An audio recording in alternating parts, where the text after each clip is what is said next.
Nuovo straordinario miracolo eucaristico. Salve a tutti carissimi, oggi voglio parlarvi di un altro miracolo eucaristico che è avvenuto di recente in un paese in cui si parla lo spagnolo, quindi non so se proprio la Spagna oppure qualche paese dell'America Latina, e tutto ciò che sono riuscita a sapere sulla località in cui è avvenuto questo miracolo, perché purtroppo i media sono sempre concentrati nel dare altre notizie e diciamo queste notizie sono escluse, no, dal mainstream, no? Per cui è molto difficile trovare pagine insomma che parlino di questi fenomeni. Sappiamo solo che è avvenuto di recente in un paese in cui si parla lo spagnolo e che cosa è consistito, che delle persone erano in adorazione del Santissimo Sacramento e a un certo punto al centro dell'ostia, carissimi, si è formata una macchiolina di sangue da cui è incominciato a sgorgare un rivo proprio di sangue, una striscetta di sangue. È difficile raccontare questi fenomeni senza commuoversi, che il nostro Signore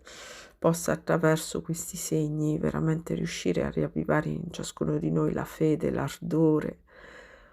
nel momento soprattutto in cui ci troviamo davanti al Santissimo, che spesso a volte adoriamo distrattamente, mentre dimentichiamo che è un cuore vivo che soffre, che batte e soffre tanto ancora per noi, per i peccati con cui viene in continuazione offeso nonostante la sua infinita bontà.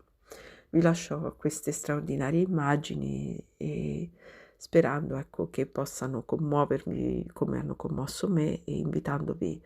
ad una meditazione silenziosa e una preghiera ancora più fervorosa di quella che magari siete abituati a fare attualmente. Vi lascio, carissimi, preghiamo insieme il raccoglimento in silenzio di fronte al mistero dell'infinita bontà di nostro Signore. Kumbaya.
Someone